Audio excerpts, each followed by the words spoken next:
Bonjour et bienvenue sur cet épisode de Maîtrise ta vie, un podcast où l'on échange avec des sophrologues et des professionnels des métiers du mieux-être, corps, âme et esprit.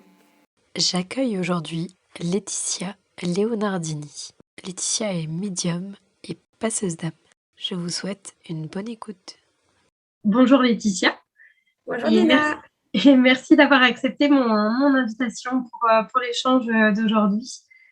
Avec plaisir. Est-ce que tu pourrais te présenter et puis expliquer un petit peu ton parcours jusqu'à aujourd'hui?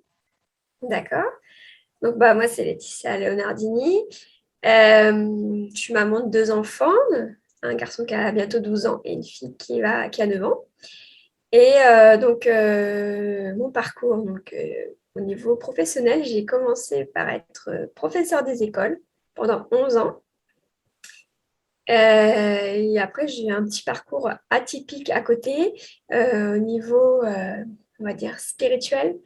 Donc, il y a 6 ans maintenant, j'ai découvert que j'avais des capacités, on va dire au moins que j'ai compris ce que je pouvais vivre. Parce que depuis toujours, je disais des choses comme des messages qui sortaient de moi qu'il fallait que que je pouvais pas garder en moi, qu'il fallait absolument que je dise. Je savais pas bien pourquoi, mais je devais le dire. Et alors, régulièrement, c'était des conseils pour souvent, ne fais pas ça, attention, voilà. Et donc, mon entourage ne m'écoutait pas forcément.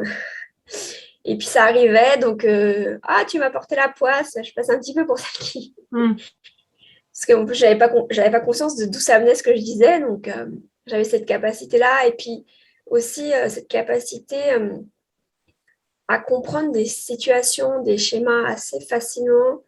Et alors, je voyais pas ça comme de la prémonition, mais à des enchaînements en me disant, il va arriver ça. Enfin, comme il se passe ça, ça va se passer ça. Voilà, mais je savais pas trop d'où ça venait. Et puis, à un moment donné, j'ai rencontré une personne. Ça a été vraiment une rencontre d'âme à âme, on va dire, parce qu'on s'est.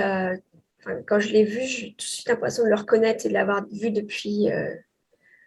De le connaître depuis toujours, en fait.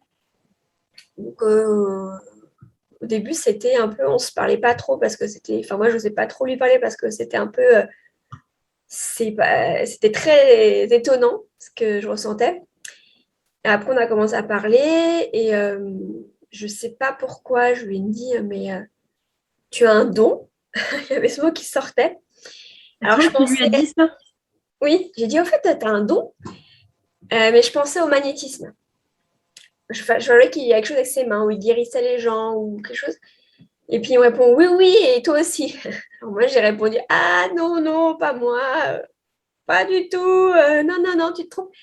Et puis, il m'a dit, si, si, tu verras. Et donc, ça m'a un peu, à la fois perturbée, mais ça m'a, on va dire, ouvert les yeux sur une compréhension voilà, un petit peu de ce que je vivais. Et puis, après cette phrase, il y a eu comme des événements qui se sont enchaînés, qui m'ont amené. Je voyais je voyais des articles sur les médiums, des reportages, enfin un peu ça s'accumulait. Et puis, donc un jour, j'ai regardé une vidéo sur YouTube qui parlait. C'était un monsieur qui disait qu'il était passeur d'âme. Et lui, en fait, sa spécialité, c'était que par sa présence, à côté des gens, les gens arrivaient à écrire à leurs proches décédés. Donc, en fait, à communiquer par écrit avec leurs proches décédés. Et donc, j'ai regardé cette vidéo en étant vraiment un peu sceptique quand même. Je me disais, c'est quoi ce truc? C'est quand même bizarre. Et juste par sa présence, les gens, ils arrivent à... Voilà. Et puis la vidéo se termine et là j'ai quelque chose qui me dit, un peu comme quand je disais des messages, cette envie irrépressible, prends un papier et un crayon. Donc j'ai pris un papier et un crayon et je me suis mise à écrire. Et là j'ai écrit mais plein de choses. Et donc, j'écrivais, dans mon écrit, c'était un défunt qui me parlait, les guides qui me parlaient. Alors, je me disais, c'est quoi tout ça? Je ne comprenais pas trop. Tout le monde est arrivé d'un coup, quoi. C'est ça, c'est comme si j'avais ouvert, wouh, allez! Et puis, alors pour moi, contrairement à dans la vidéo, c'était pas un proche, c'était des défunts, mais c'était pas forcément un défunt de ma famille qui venait me parler à ce moment-là. Et donc, j'ai eu ça. Donc, par la suite, j'ai essayé avec les proches que j'avais connus, parce que bon, voilà, d'aller voir. Ouais. J'ai réussi aussi à avoir les proches que j'avais connus. Et puis, je sais pas, au bout de quelques jours de tout ça, j'ai demandé, mais à quoi ça sert tout ça en fait? Quel est le but? Parce que bon, voilà, j'étais un peu. Et là, donc mes guides m'ont expliqué en disant, tu es passeuse d'âme, tu dois aider les âmes à aller dans la lumière, les accompagner. Et puis c'était un message aussi qui disait, alors je demandais pourquoi moi, et qu'on allait de plus en plus à avoir cette mission parce qu'il y avait trop d'âmes qui ne passaient plus. Il y avait de plus en plus de défunts qui n'allaient plus dans la lumière facilement, on va dire. Et en quelque sorte, ça bloquait l'énergie en fait, de la Terre. Ça la Oui, plombait. d'accord. Donc, il fallait qu'il y ait de plus en plus de personnes. Voilà. Donc, j'ai reçu ce message. Ça a été OK. Ouais. Et puis, il m'a fallu quand même 4 ans pour accepter pleinement. Parce que déjà, à l'époque, il y a 6 ans, c'était pas répandu. Franchement, j'avais cherché sur Internet des passeurs d'âme, il n'y en avait pas beaucoup. Et puis, alors, il y avait des médiums qui avaient l'habitude de faire des contacts défunts, mais pas dans le but d'aider forcément les âmes à aller dans la lumière.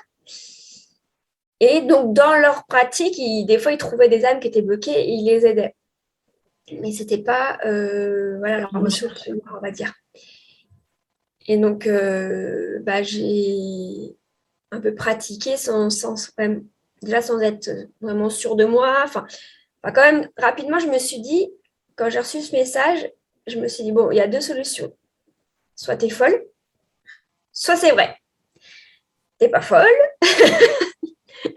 donc ça va Ça être va vrai. l'air. Voilà. Donc, j'étais convaincue que j'étais pas folle, mais la chose pour laquelle je n'étais pas super convaincue au début, c'était de la véracité des messages que je recevais en fait. Est-ce qu'il n'y avait pas des âmes qui pouvaient se moquer de moi, me faire croire? Voilà. C'était un peu ça que j'avais peur. Et donc, voilà, je le faisais un peu de façon, oh, j'ai pas trop envie, enfin, j'avais peur de ce qui pouvait se passer. Et bah, la peur attire la peur, donc en fait, j'ai eu des séances, des situations qui étaient un peu gênantes, on va dire.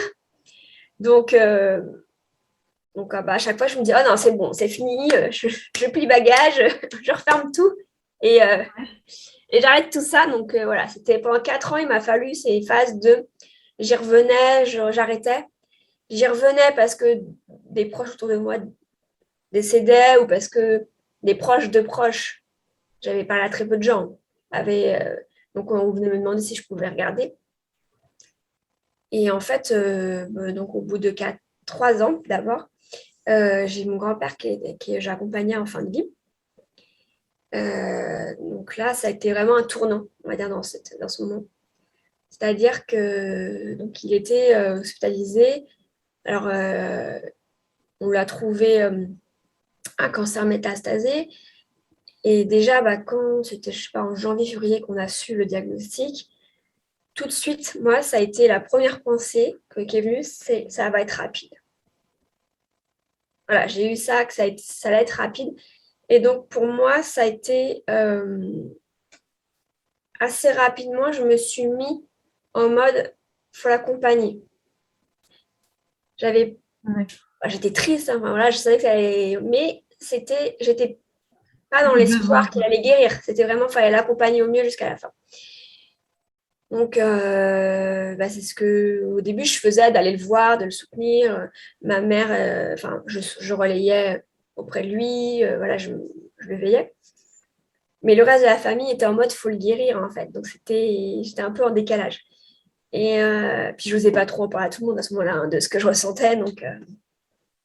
Oui, ça doit pas être Voilà. évident quand c'est comme ça de mêler dans ta propre famille ou quand c'est des Ouais, gens extérieurs, ils t'appellent pour ce truc-là. c'est Là, ça. c'est toi au sein de ta famille qui a compris le processus et voilà, qui est là juste pour l'accompagner vers ces derniers moments, quoi.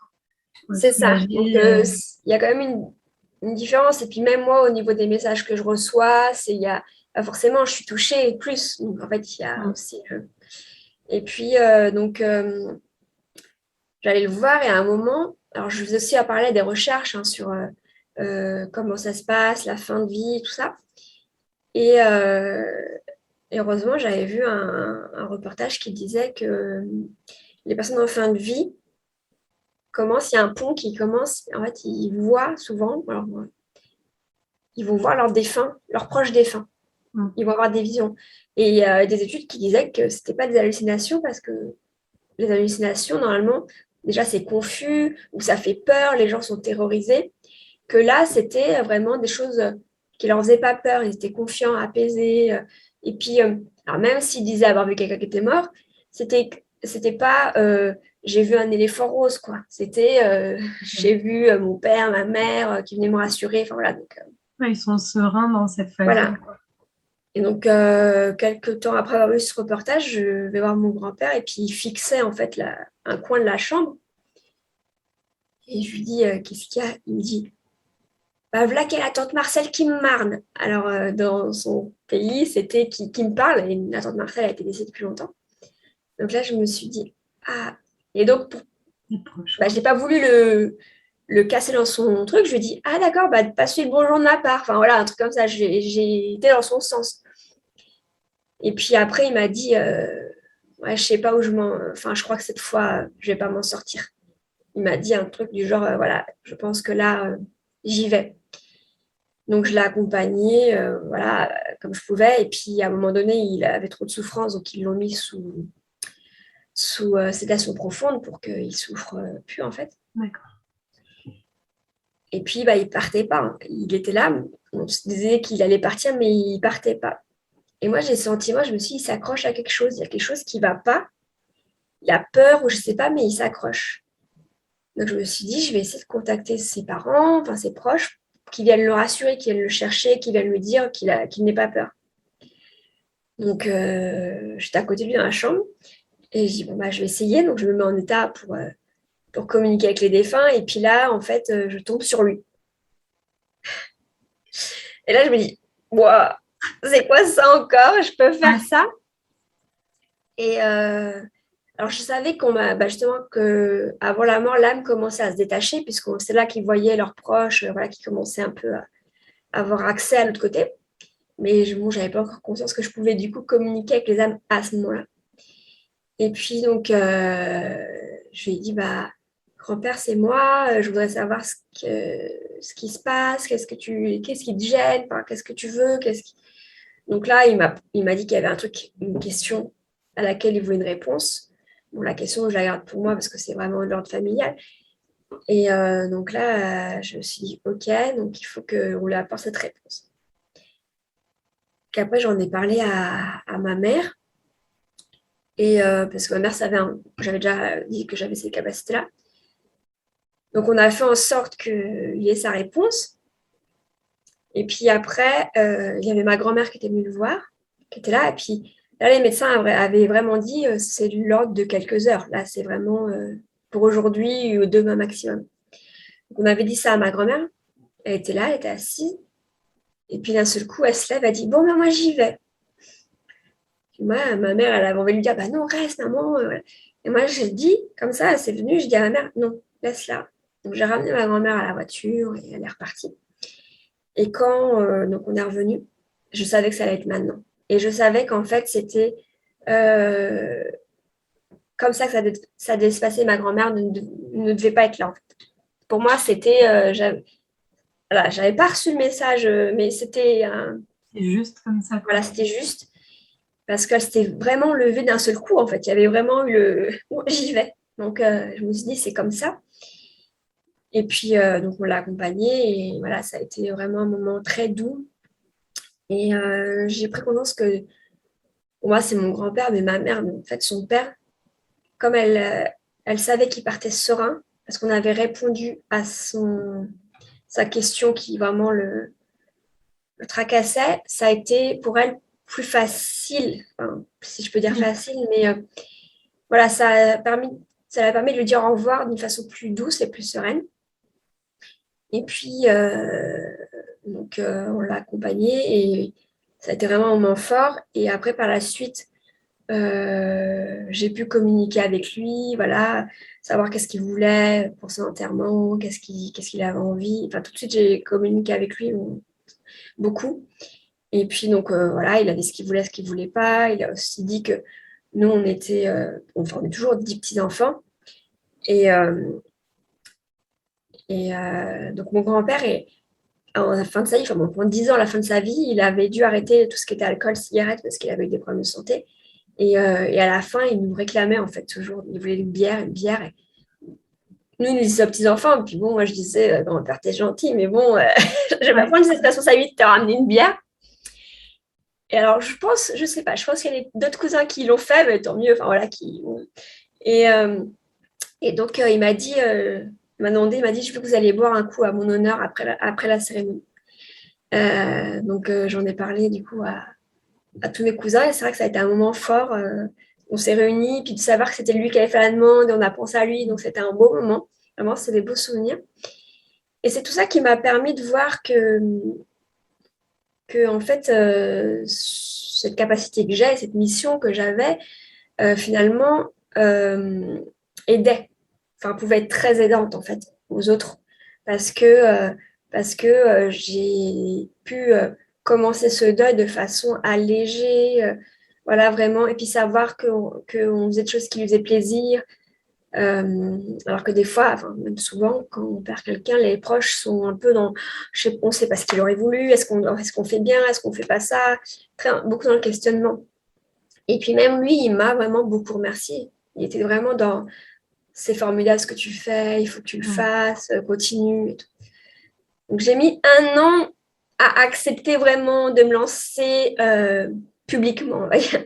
Parce qu'en plus, comme j'ai dit tout à l'heure, à l'époque, j'étais professeure des écoles. Donc pour moi, il y avait je peux pas dire, enfin, je peux pas être maîtresse et médium. Enfin, t'as un peu de l'ordre. C'est peut-être une fausse croyance, mais je me disais, oui, c'est un peu délicat quand même. Je voulais pas avoir de soucis avec, voilà, donc ça m'apporte des soucis. Donc Du coup, j'ai mis 1 an. ouais. C'est arrivé cette année ou l'année Non, il y passée? a 2 ans, du coup. Enfin, D'accord, il y a 2 ans et 2 demi ans, ça maintenant. marche. 2 ans et demi maintenant. Et donc, il y a eu un moment où vraiment, je me suis lancée. J'ai dit, bah, allez, c'est maintenant.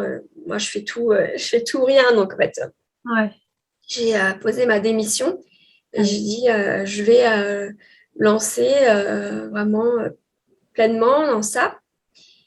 Et donc, bon, il s'est passé quelques mois entre le moment, parce que c'est un peu long la démission et tout, mais ça m'a comme libérée, en fait, comme ouvert les portes.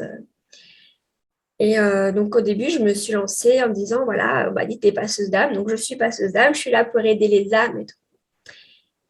Et c'est ce que je faisais, mais en fait, au fur et à mesure des séances que je proposais et que je faisais, je me rendais compte déjà que ça aidait beaucoup les vivants. Ça aidait beaucoup les vivants. Je me suis rendu compte que j'avais pu des fois faire des passages d'âme où finalement les vivants n'étaient pas prêts. Donc pour l'âme, c'était bénéfique, mais pour le vivant, c'était trop remuant. Ça, en fait, ils se sentaient submergés après parce que finalement, ils n'étaient pas prêts. Mais c'était eux quand même qui avaient pris contact avec toi, du coup. Oui, oui, oui, mais bon, voilà. D'accord. En fait, les gens, enfin, ils prennent contact avec moi pour savoir si leur défunt va bien, s'il a besoin d'aide ou pas. Mais donc moi, c'est ce que je dis au début de la séance, je regarde s'il y a un besoin et s'il est dans la lumière, bah, alors dans la lumière, dans le paradis, on dit ce qu'on veut. Bah, c'est super et là, on peut mettre un dialogue en place, voilà, échanger. S'il n'est pas dans la lumière, j'essaie de comprendre pourquoi. Et le but, c'est de l'y emmener. Mais au début, c'est vrai que je faisais ça un peu de façon trop, peut-être trop tac, tac, tac, quoi. On y Mais je va, me suis on rendu voit. compte à force que, en fait, les blocages, donc quand une âme ne va pas dans la lumière, ça peut être parce que l'âme a peur, ne veut pas et n'y va pas, mais ça peut être aussi parce que les proches sont bloqués dans leur chemin de deuil, en fait, ne sont pas prêts, les retiennent, ne veulent pas qu'ils partent. Et ça peut être conscient ou inconscient, en fait. Ça peut vraiment être... Et quand c'était ces situations-là et que moi, je faisais passer l'âme, finalement, le proche, il se trouvait complètement... Il avait l'impression d'être de nouveau abandonné, en fait. Voilà, d'être vraiment abandonné. Donc, quand je me suis rendu compte de ça, j'ai changé un peu ma façon de faire. Maintenant, je suis vraiment beaucoup plus dans l'écoute des deux, on va dire, du défunt et du vivant. Et quand je sens que le vivant, il n'est pas prêt et que vraiment, il faut aller tout doucement, c'est pour ça que maintenant, je propose des accompagnements, j'appelle ça au deuil, parce que du coup, c'est pour prendre le temps des deux côtés, voire avancer, parce que déjà, mine de rien, pour beaucoup, de savoir qu'il y a communication, elle est possible, ça enlève, ça amène de l'espoir, de l'espérance de le retrouver un jour. Donc, dans le deuil, ça permet déjà, voilà, il n'y a pas rien, il est là. Donc, déjà, il y a une étape qui est franchie. Après, on peut avancer un petit peu. Et puis, donc en fait, dans ces accompagnements, je propose, je dis à la fois, c'est un accompagnement spirituel et personnel, un peu comme le développement personnel, parce que je vais proposer des outils aussi pour le vivant, vraiment.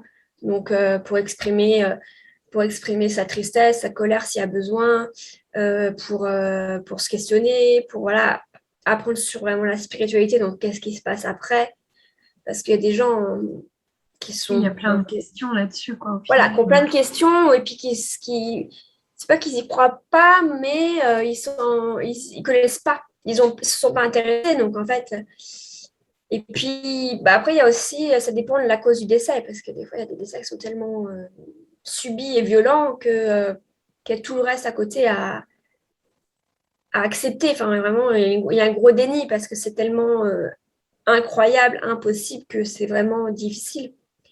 Donc Du coup, ton accompagnement, c'est sur une séance, par exemple, qui peut durer, enfin, le temps. alors, en fait, je propose, c'est sur plusieurs séances espacées de 2 semaines, 3 semaines environ.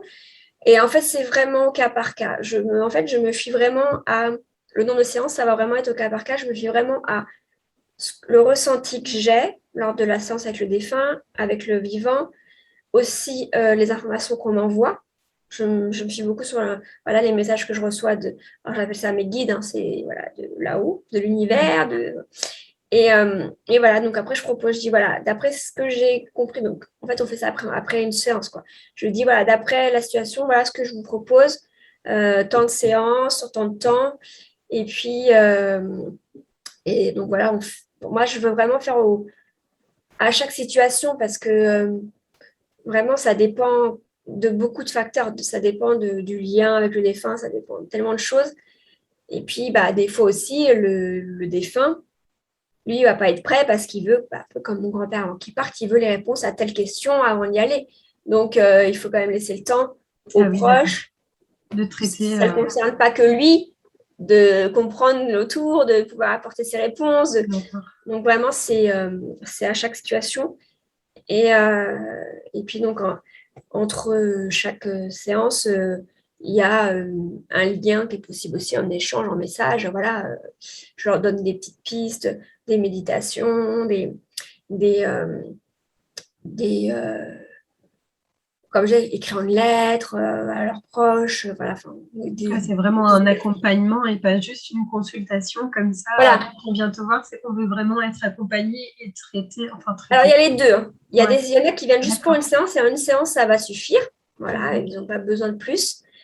Et il y en a, voilà, je sens qu'il y a besoin de plus. Donc, c'est pour ça que c'est au bout d'une séance que je dis, voilà, là, il n'est pas prêt, vous n'êtes pas prêt, je ne vais pas le faire maintenant parce que ça va être trop dur pour vous. Et puis, donc, ça, c'est la partie, on va dire que les défunts.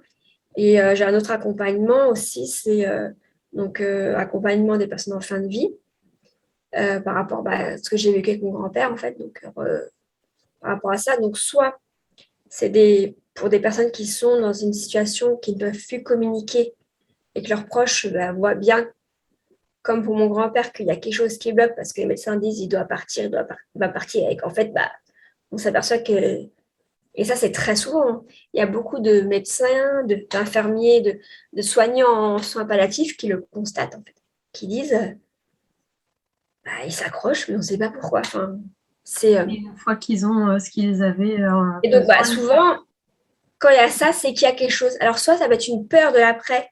Et donc, moi, je peux les rassurer, voilà, les accompagner, voilà, leur dire n'ayez pas peur, les rassurer sur ce qui se passe. Soit c'est des questions, voilà, qui va s'occuper de mon chien. Enfin, des trucs. Des fois, c'est mais ça leur des tient à choses. cœur, quoi. Voilà, c'est des choses un peu. J'ai pas eu le temps de dire ça. Ou voilà, c'est. Des fois, c'est une toute petite question, mais pour eux, c'est tellement important à ce moment-là que voilà, donc ça, c'est une forme. Donc, je vais dire, c'est pour ceux qui ne sont plus dans la communication, on ne peut pas parler vraiment et les rassurer. Mais il y a aussi un accompagnement sur des gens qui sont encore communicants, mais qui savent, par exemple, des gens en soins palliatifs qui savent qu'ils vont vers leur fin de vie, hein, qu'ils sont en fin de vie. Et donc, c'est plutôt justement qui se posent des questions sur la spiritualité, sur après, qu'est-ce qui va se passer.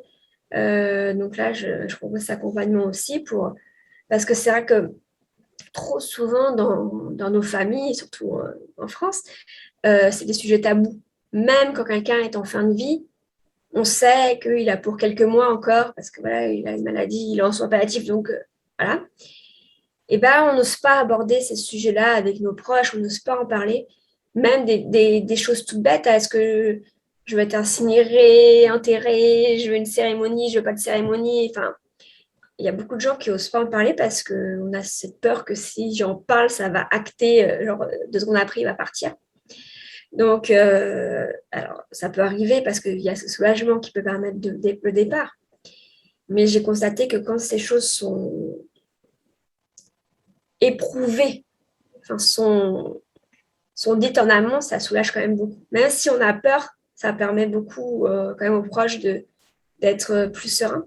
Ça doit soulager tout le monde, quoi. Aussi bien la personne qui dit ce qu'il a envie que la personne qui le reçoit. Et puis, voilà, on a vraiment parlé de l'essentiel de ce qui va arriver, quoi. Et on se met plus des œillères, on en parle. Et moi, je trouve ça super beau comme accompagnement parce que c'est vrai qu'au final, la mort, c'est comme si c'était quelque chose de loin. On n'en parle pas parce qu'on en a peur. Et au final, on y va tous, quoi. Mais on y va tous avec cette peur-là. Et c'est comme si on se comme si les personnes justement en fin de vie ou qui approchent la fin de vie sont tous dans un lieu loin de chez nous. Et au final, ils sont tous là, tous, avec ces peurs, ces problématiques-là. Qu'est-ce qui va nous arriver? Est-ce que tu sais si, par exemple, non, je ne sais pas exactement ce genre de lieu, comment ça peut s'appeler. Est-ce qu'ils ont justement des accompagnements comme ça qui leur sont proposés Ce que j'ai, c'est les services de soins palliatifs, souvent. Alors, les services de soins palliatifs en France, ça progresse quand même. On a fait d'énormes progrès. Donc, il y a des services vraiment dédiés, où les gens sont vraiment pris en charge entièrement. Et il y a des psychologues, voilà. Après, ils peuvent recevoir des aumôniers, donc un prêtre, voilà, des gens qui sont là pour les religions, on va dire. Mais c'est vrai que les gens qui n'ont pas de religion, il y en a beaucoup, ils vont pas. Après, ils pourraient demander à avoir un prêtre et le prêtre il dirait pas non. Mais voilà, ils n'ont pas forcément un accompagnement plus où ils vont pas oser. Ils vont pas se dire je vais voir un prêtre alors que je suis pas baptisée. Enfin voilà, ils vont peut-être pas oser. C'est pas encore.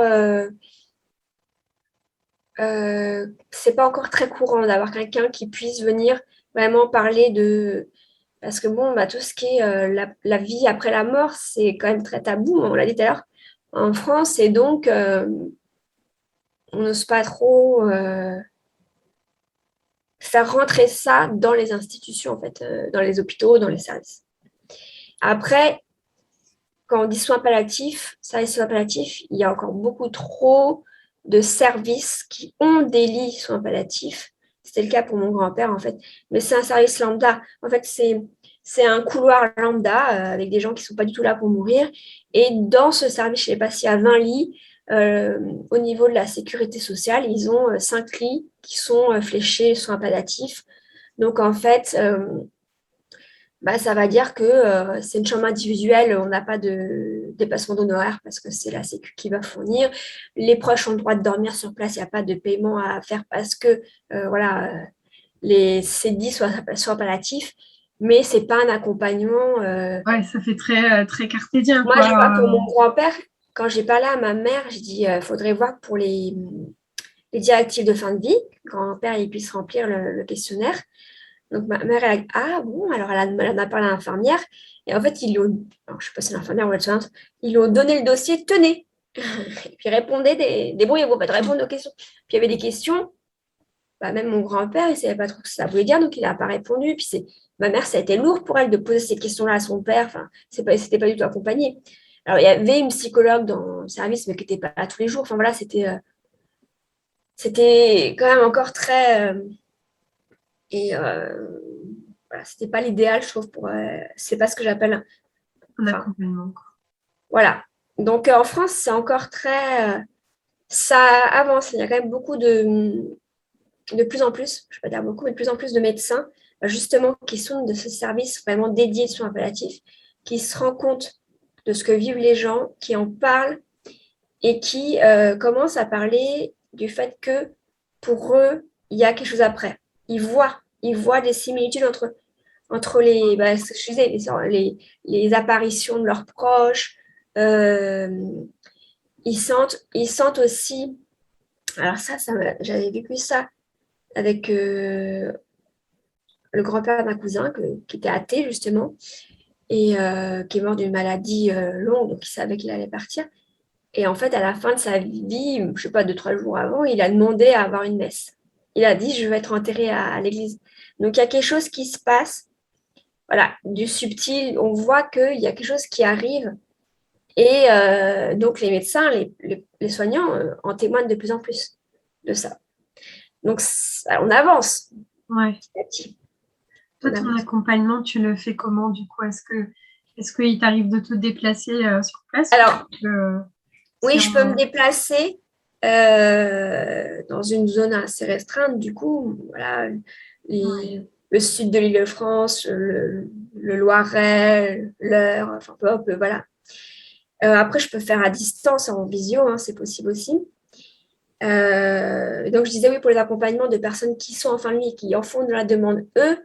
Donc, ça va être une séance avant, comme ça, on parle comme ça, on échange, où là, je peux noter justement leurs directives qu'ils ont envie de transmettre, ou du moins les amener à réfléchir sur certaines questions qu'ils n'auront peut-être pas pensé, que ça va les aider voilà, à prendre des trucs, comme j'étais là, tout bête. Est-ce que vous voulez être incinéré? Est-ce que vous voulez être enterré? Ou, parce que des fois, on ne pose même pas la question, où ça, je vais être enterré? S'il y a un caveau familial, est-ce que vous voulez être dedans ou vous voulez être ailleurs pour pouvoir après avoir votre famille à vous? Enfin, voilà, c'est des questions.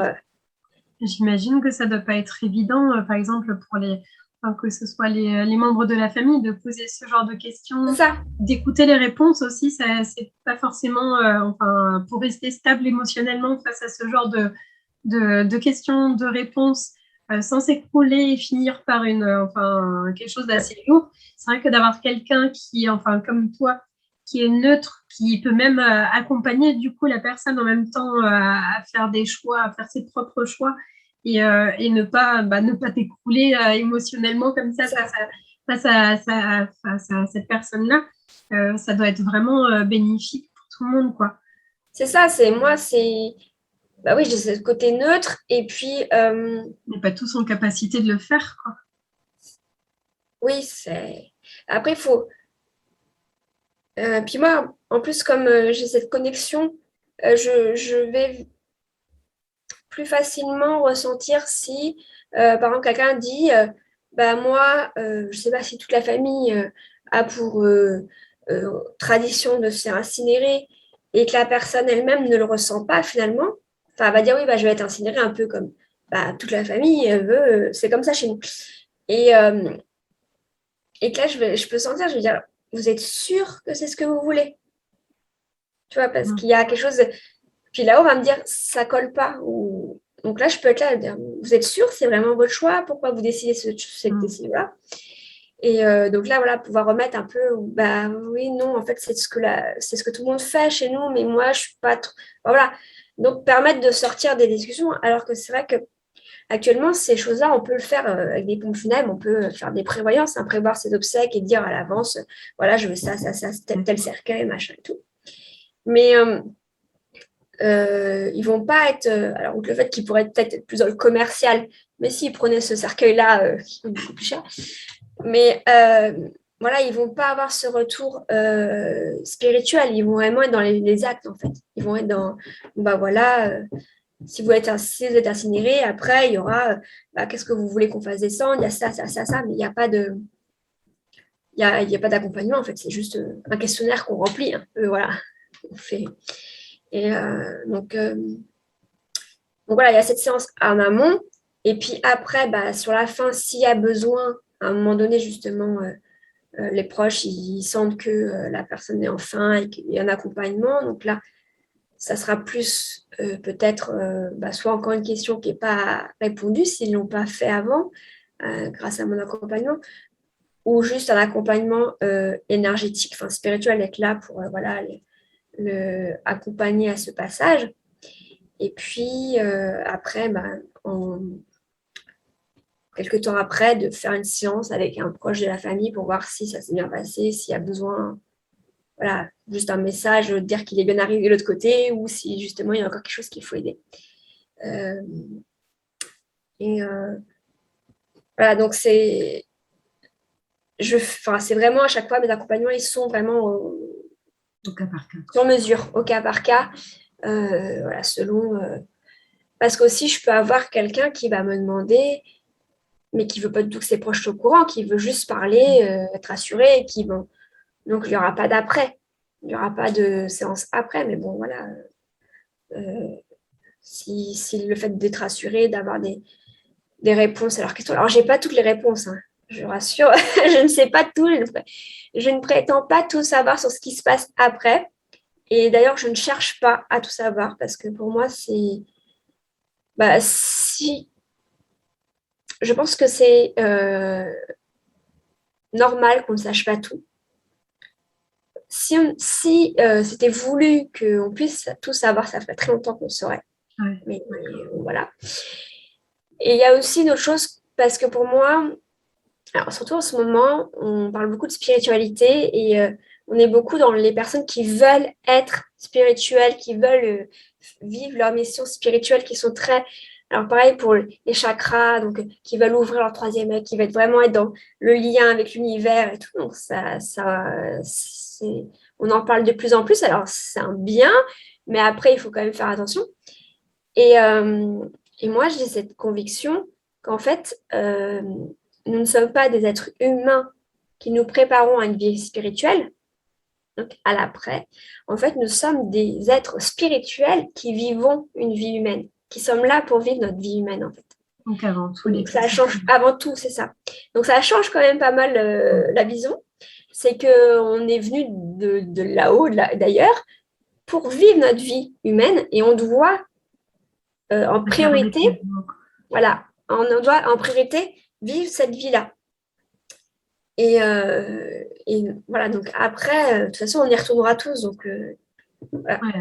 Ouais, à chercher à être trop en l'air, on oublie qu'on a les pieds sur terre et qu'on a des choses à faire sur terre avant tout, quoi. C'est ça. Et essayer déjà de faire les choses du quotidien bien, c'est déjà une sacrée tâche. Donc, ouais. C'est ça. Donc, voilà, c'est pour ça que je ne cherche pas à savoir tout ce qui se passe après. Vraiment, je suis. Et puis, sinon, je découvre au fur et à mesure de mes séances, je comprends des choses. Et voilà, mes capacités se développent. Hein. Maintenant, mes séances sont plus du tout comme avant. Parce qu'avant, j'étais juste clairaudiente, j'entendais, puis je m'aidais de l'écrit pour vraiment fixer les mots que j'entendais. Parce que des fois, ça habite. Hein. Il faut. Ouh, attendez, j'ai pas compris là. Enregistré. C'est ça. Et mais maintenant, voilà, j'entends toujours. J'ai moins en moins besoin d'écrire. Voilà, je vais avoir les informations qui vont arriver. Je ressens dans mon corps. Donc, le défunt, je peux sentir si c'était quelqu'un qui imposait, qui avait une carrure, qui était comme ça, ou au contraire, qui était quelqu'un qui était tout timide, qui n'osait pas parler. Et ça, cette posture, je l'ai remarquée lors d'une séance. C'était une personne qui m'a demandé pour un jeune qui était décédé dans un accident de voiture. Et en fait, donc je parlais, parce que je suis en visio comme ça, et je me tenais avachie sur mon coude comme ça, puis moi je dis oh pardon quand même et tout, je me sens pas venue. Et la personne me dit non mais c'est lui, ah non mais c'est lui, ah c'est lui. Donc, voilà, je dis ah d'accord, c'est vrai que j'ai compris, j'ai fait d'accord. Donc en fait, je ressens dans mon corps, donc ce qui fait que par contre voilà, si c'est un défunt qui est en colère parce que voilà, il n'a pas du tout accepté son départ ou pour des choses qui ne lui plaisent pas du tout, je vais ressentir la colère en moi, je vais sentir vraiment, je vais sentir tout ce qui est tristesse.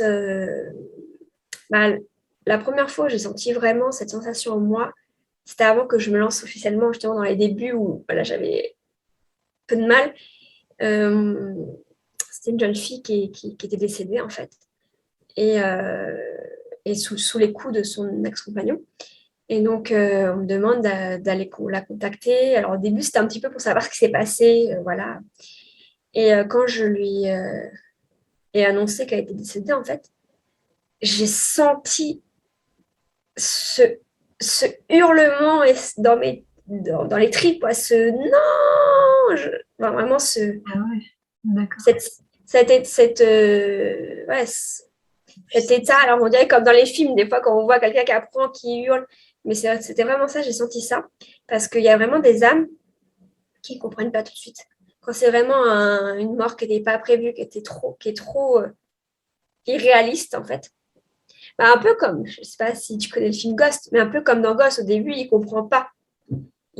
Surtout à côté de son corps, il est là, mais je suis là. Enfin, voilà. Et c'est vrai que ça m'étonne toujours, tous ces films qui ont plus quand même pas mal d'années, qui sont très romancés, mais finalement qui sont Oui, ils sont pas sortis nulle très part. proches, voilà, très proches de ce qui se passe en fait. Et pareil, donc moi dans mon rôle de passeuse d'âme, je parle souvent que je suis Melissa Gordon dans les séries Ghost Whisperer, c'était ça, c'est une série américaine où elle aide les âmes à passer dans la lumière justement. Et enfin, ils n'appellent pas ça comme ça, mais voilà. Et je dis oui, bah moi je suis comme elle, bon, c'est beaucoup moins romancé, hein, mais bon, c'est beaucoup moins. Mais et, euh, et c'est vraiment, j'apprends en fait à chaque fois, quoi. C'est vraiment chaque situation qui me fait apprendre. Il y a pas de guide, il n'y a pas de. Et du coup, les gens, ils te contactent comment? Tu as des réseaux sociaux et Oui, un je suis site sur les réseaux internet peut-être? sociaux, sur, je suis sur Instagram, je t'ai découvert sur Instagram. Instagram, Facebook, voilà. Après, c'est aussi pas mal le bouche à oreille. Les gens me D'accord. parlent dans leurs proches. Et puis, bon, pour l'instant, j'ai plus de site, mais j'ai pas renouvelé. Et puis, je suis aussi sur un site de prise de rendez-vous avec, alors, je ne sais pas comment ils appellent ça, médecine douce, ou faire un truc parallèle, quoi. D'accord. Mais oui, la majorité, ça vient par les réseaux et le bouche à oreille. D'accord. Et si on veut te suivre du coup sur les réseaux, ce sera les mêmes. C'est Facebook et Facebook et Instagram. Insta, Laetitia Leonardini, voilà. D'accord. J'ai mis mon nom, comme ça, c'était plus simple pour me retrouver. Est-ce que tu as, je sais pas, un petit message pour la fin de cet échange? Bah, ce que j'ai envie de dire, justement, c'est que quand tu m'as proposé de venir parler, et tu me disais que tu travaillais sur le bien-être, en fait, tout ça, quand tu faisais des capsules comme ça pour parler du bien-être. Et c'est vrai qu'à la base, j'aurais pu ne pas comprendre. Enfin, il y a 2 ans, je me serais dit, mais pourquoi dans le bien-être, voilà. Mais en fait, oui, à force, justement, j'ai compris que c'était une partie du bien-être parce que ça aidait vraiment les personnes. C'était que les personnes me disent en retour souvent qu'ils se sentent sereins, soulagés, qu'il y a un poids en moins, qu'ils ont de l'espoir. Donc ça vraiment, ça leur change vraiment leur perception des choses, ça les aide. Et puis moi aussi, des fois on me dit ah ça va être triste ce que tu fais, ça va être dur. Et en fait, alors effectivement, des fois il y a des séances qui sont quand même plus dures que d'autres parce que quand c'est un enfant, quand c'est une situation un peu, nous pour être humain, l'injustice, pourquoi il est parti, c'est toujours des séances remplies d'amour. C'est toujours voilà, rempli d'amour. Même moi, des fois, je vais avoir les larmes aux yeux, moi aussi. Enfin, voilà, des beaux messages qu'on reçoit, c'est tellement euh, transmettre de l'amour. Et donc c'est ça ça apporte du bien-être, quoi. Donc voilà, c'est sûr que. En tout cas, je trouve que c'est, enfin, cet accompagnement au deuil à la fin de vie, je trouve ça vraiment magnifique comme travail. Et en tout cas, merci de pouvoir le faire pour tous ceux qui ne le peuvent pas, quoi. Ça m'émeut. Tu vois, on va finir comme dans mes séances avec l'émotion. Et, et c'est vrai que c'est une alors, mission, c'est une belle. C'est pas une mission simple, je vais pas vous dire que voilà, mais c'est vrai que c'est une belle mission, c'est des beaux moments que je vis. Ouais. Voilà. En tout cas, Laetitia, merci beaucoup pour ce temps que tu m'as accordé pour cet échange. C'est vraiment super top de pouvoir parler de ce que tu fais. Merci beaucoup. Merci à toi de m'avoir invitée. Merci d'avoir écouté cet épisode. En description, tu trouveras les différents liens pour suivre ou contacter notre intervenant du jour. Je te retrouve très vite pour un nouvel épisode. Passe une délicieuse journée.